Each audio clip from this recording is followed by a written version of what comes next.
요한복음 8장 우리 12절 말씀입니다.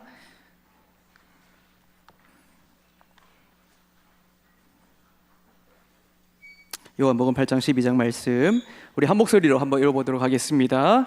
시작. 예수께서 또 말씀하여 이르시되 나는 세상의 빛이니 나를 따르는 자는 어둠에 다니지 아니하고 생명의 빛을 얻으리라. 아멘. 여러분, 예수님을 생각하면 꼭 빠지지 않는 것이 바로 빛입니다. 왜냐하면 예수님께서 직접 자신을 보고 나는 세상의 빛이다 라고 그렇게 말씀하셨기 때문에 그렇습니다. 그래서 여러분, 예수님이 실제로 이 땅에 탄생하셨을 때에 빛이 비치기 시작했습니다. 그 어둠컴컴한 밤에 아주 큰 빛을 내시면서, 그래서 여러분, 구약시대부터 그렇게 고대했던 그 메시아로서 이 땅에 나셨습니다. 그러니까 여러분, 예수님은요, 이 어두운 세상에 빛으로 오셨고, 그 빛을 바람으로 말미암아 사람들이 그 빛을 볼 수 있도록, 그래서 어두워서 어떤 길을 가야 할지 모르는, 무엇을 해야 구원을 얻을 수 있을지, 어떻게 해야 죄를 없앨 수 있을지, 그것을 몰라서 허우적거리던 우리 인류에게 빛으로 오셔서 이제 밝히 볼 수 있도록 하셨다라는 것입니다. 그래서 오늘 말씀해 보시면 분명히 말씀합니다. 뭐라고요? 나를 따르는 자는 어둠에 다니지 아니한다. 여러분, 우리 예수님은 우리에게 빛으로 오신 줄로 믿습니다. 우리가 바로 예수님이라는 빛을 받은 자들입니다. 예수님이라는 빛에 우리가 간접적으로 영향을 받는 그 정도의 수준이 아니라 우리가 그 빛을 소유한 존재라는 것입니다. 그래서 오늘 본문에 분명히 말씀하십니다. 나를 따르는 자는 생명의 빛을 얻는다. 그리고 마태복음 5장 14절에서도 말씀하시는데 우리 함께 읽어보도록 하겠습니다. 우리 마태복음 5장 14절 말씀입니다. 시작. 너희는 세상의 빛이라 산 위에 있는 동네가 숨기지 못할 것이요. 아멘. 여러분, 분명히 예수님을 믿는 자는 빛이다 라고 이렇게 말씀하십니다. 그것도 여러분, 앞으로 너희가 빛이 될 것이다가 아니라 너희는 이미 빛이다 라고 이렇게 이야기하십니다. 이 자리에 계신 여러분 모두가 예수님을 드러내는 빛이자 세상을 비치는 빛임을 믿으시길 바랍니다. 그렇다면 여러분, 우리가 소유한 그 예수님의 빛은 어떤 빛입니까? 어두운 세상을 밝게 빛을 비춘다고 했는데 어떤 빛을 우리는 비추고 있습니까? 이 시간 여러분, 예수님의 빛에 어떤 능력이 있는지, 그래서 주님이 세상의 빛이라고 말씀하신 우리는 이 땅 가운데 어떤 빛을 비춰야 되는지 함께 깨닫는 은혜의 시간 되길 바랍니다. 여러분, 성도는 이 땅에 어떤 빛을 비춰야 될까요? 성도는 세상에 생명의 빛을 비춰야 한다는 것입니다. 앞에서 언급했지만 오늘 본문에서 나를 따르는 자는, 즉 예수님을 믿는 자는 어떤 빛을 얻는다고요? 바로 생명의 빛입니다. 여러분, 빛은 그 자체로 생명입니다. 빛이 없으면 이 땅이 어떻게 되겠습니까? 여러분, 어떤 생명도 살 수 없는 그런 불모지가 되어버립니다. 그러니까 빛이라는 것은 세상에 생명을 주는, 죽을 수밖에 없는 인생에 생명을 주는 역할을 한다라는 것입니다. 여러분, 우리 예수님께서 이 땅에 오신 목적이 바로 그거 아닙니까? 예수라는 이름의 뜻이 구원인 것을 보면, 그러면 예수님이 이 땅에 오신 목적은 바로 우리에게 생명을 주시기 위함인 것입니다. 죄로 인해 사망이 확정되었던 이 세상의 모든 인류에게 생명이라는, 도저히 이 숙명에서 피할 길이 없는데, 아무리 선한 일을 많이 해도, 아무리 우리가 똑똑해도, 아무리 많이 잘 살아도, 수련하고 고행을 한다 하더라도 여러분, 어떤 것으로도 죽음에서 벗어날 수 없는 우리 인생에 생명의 빛으로 오셔서 우리가 영원한 생명을 얻는 구원의 자녀가 되게 하셨다라는 것입니다. 그러니까 예수님이 비추시는 그 빛은 단순히 어두운 것을 밝게 비추는 것이 아니라 생명의 빛을 비추는, 그래서 그 빛을 받는 모든 사람들은 다 죽음에서 생명으로 옮겨지는 역사가 일어난다는 것입니다. 이로 인해 우리의 삶도 변하게 되는데, 여러분, 우리가 생명이 있으면 이 세상에 살면서 우리가 주어진 환경과 그리고 상황에 굴복하지 않고 여러분, 새로운 세계를 창조하면서 살아가게 된다는 것입니다. 그렇게 살 수 있는 동력이 바로 우리에게 주신 생명입니다. 여러분, 생명은요, 가만히 있지 않습니다. 끊임없이 움직입니다.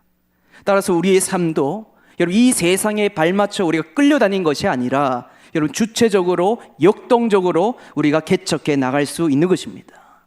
여러분, 생명의 빛을 가진 성도는 세상이 가리키는 곳으로 가지 않습니다. 그 길이 크고 넓어서 우리에게 보기에도 아주 매력적으로 우리에게 다가오지만, 하지만 거기에 우리가 현혹되지 않고 오히려 생명의 빛 대신 주님을 바라보고 주님이 원하시고 주님이 뜻하시는 그 길로 우리가 걸어가는 것입니다.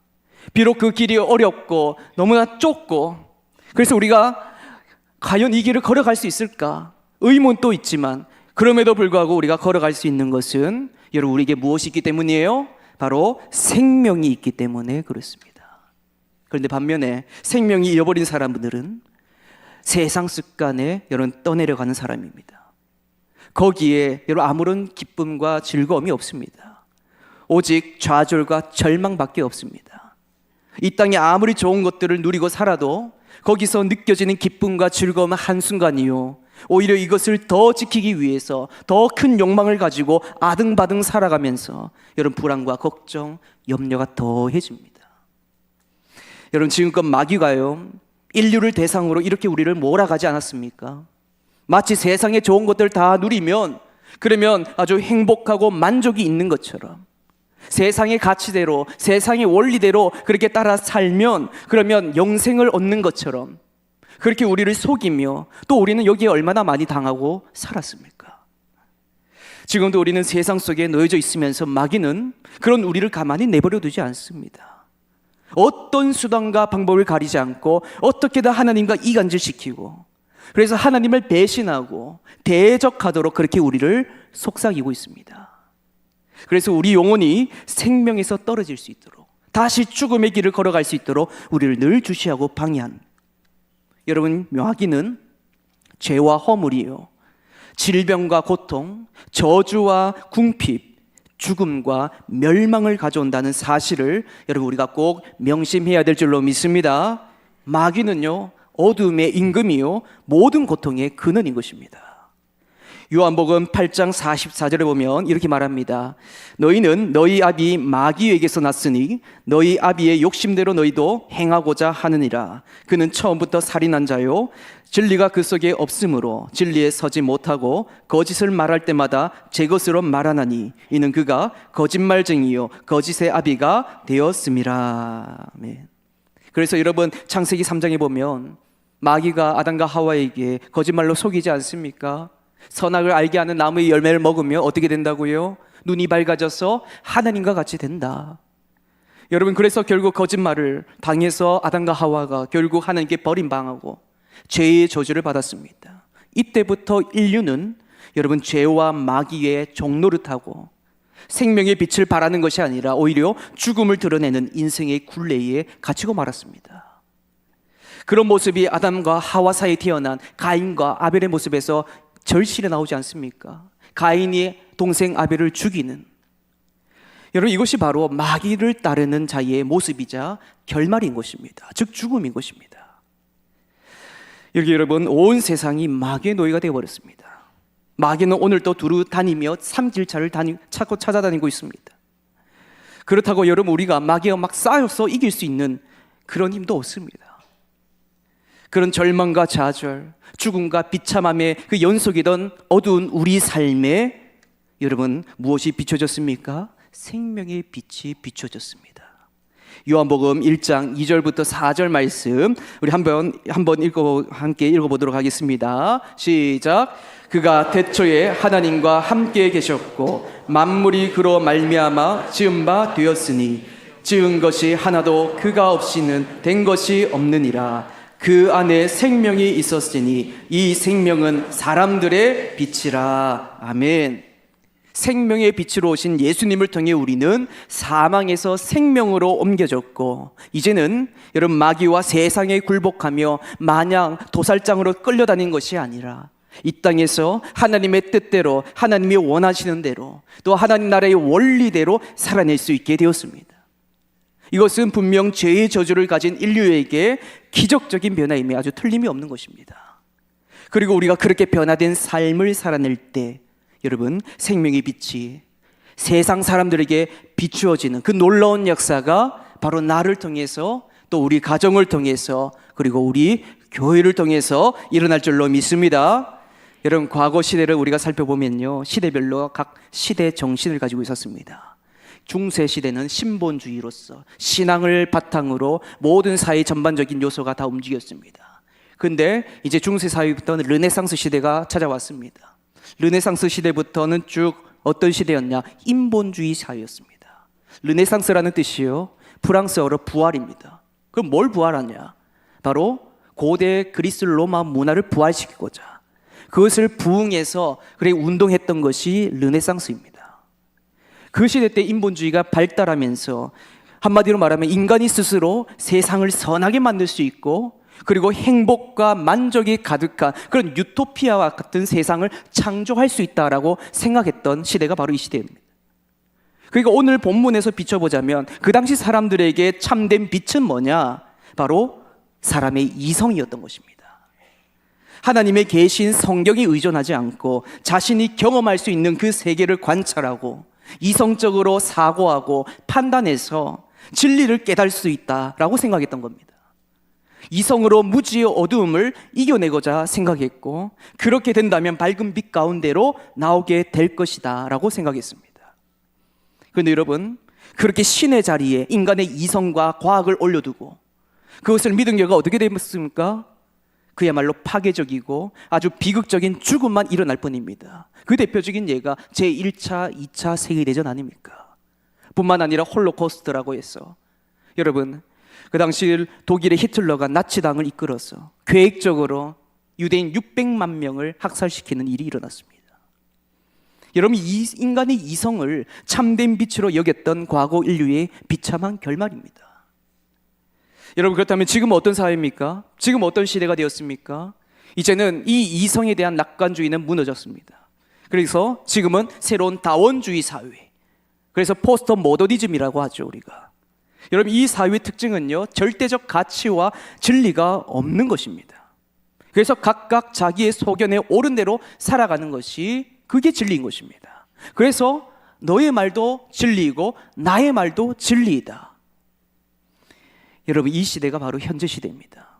그래서 여러분, 예를 들면 WCC라는 종교단체, 그 안에서 행해지는 모습을 한번 보십시오. 각종 종교단체들이 모여가지고 여러분 뭐라고 말하느냐? 너의 종교가 말하는 것도 진리고 우리 종교가 말하는 것도 똑같은 진리다. 그러니까 우리의 예배 드리는 모습만 다르지, 형태만 다르지, 사실은 우리는 한 신을 섬기고 있는 것이다. 그러니까 여러분, 이 이슬람의 알라신이든 불교의 부처든 샤머니즘의 나무와 우상을 섬기는 그런 우상들이든 모두 다 하나님과 똑같다라는 것입니다. 여러분, 말도 안 되는 그런 이야기 아닙니까? 그런데 지금 그런 시대에 우리가 살고 있다는 것입니다. 사랑하는 성도 여러분, 그렇기 때문에 우리는 거짓된 빛을 구별할 줄 알아야 됩니다. 오늘 본문에서 분명히 말씀하십니다. 오직 참 생명의 빛은 누구시다? 예수 그리스도시다. 오직 생명의 빛이신 예수님만이 어둠 속에 살아가던 우리에게 진리의 빛을 비추어 주실 줄로 믿습니다. 여러분, 사도 바울이요 성도들에게 다음과 같이 권면합니다. 에베소서 5장 8절 말씀을 우리 함께 읽어보도록 하겠습니다. 시작. 너희가 전에는 어둠이더니 이제는 주 안에서 빛이라. 빛의 자녀들처럼 행하라. 아멘. 빌립보서 1장 27절에도 이렇게 말합니다. 오직 너희는 그리스도 복음에 합당하게 생활하라. 아멘. 여러분, 우리는 복음이 소중하다고 말하지만 그것을 우리의 삶 속에서 확연하게 드러내지 않는 한 그 누구도 우리 안에 있는 생명의 빛을 볼 수가 없을 것입니다. 그래서 사도 바울은 우리에게 도전하고 있는 겁니다. 그렇게 우리가 살 수 있다고 격려하고 있는 겁니다. 사도 바울이 그런 삶을 살아왔지 않습니까? 여러분, 우리 삶이 복음의 가치를 한없이 드러내는 삶이자 하나님이 얼마나 소중한 분이신지, 복음이 우리에게 얼마나 소중한 것인지 드러낼 수 있는 삶을 살아가기를 소망합니다. 이것이 성도가 살아야 하는 유일한 삶인 것입니다. 성도 여러분, 우리가 교회 안이든 세상 속이든 우리가 서 있는 그 자리에서 예수님이 우리에게 비추셨던 것처럼 우리 또한 세상에 생명의 빛으로 드러나고, 그래서 복음에 합당한 삶을 살아가는 우리 한빛교회 모든 성도님 다 되시기를 주님의 이름으로 축복합니다.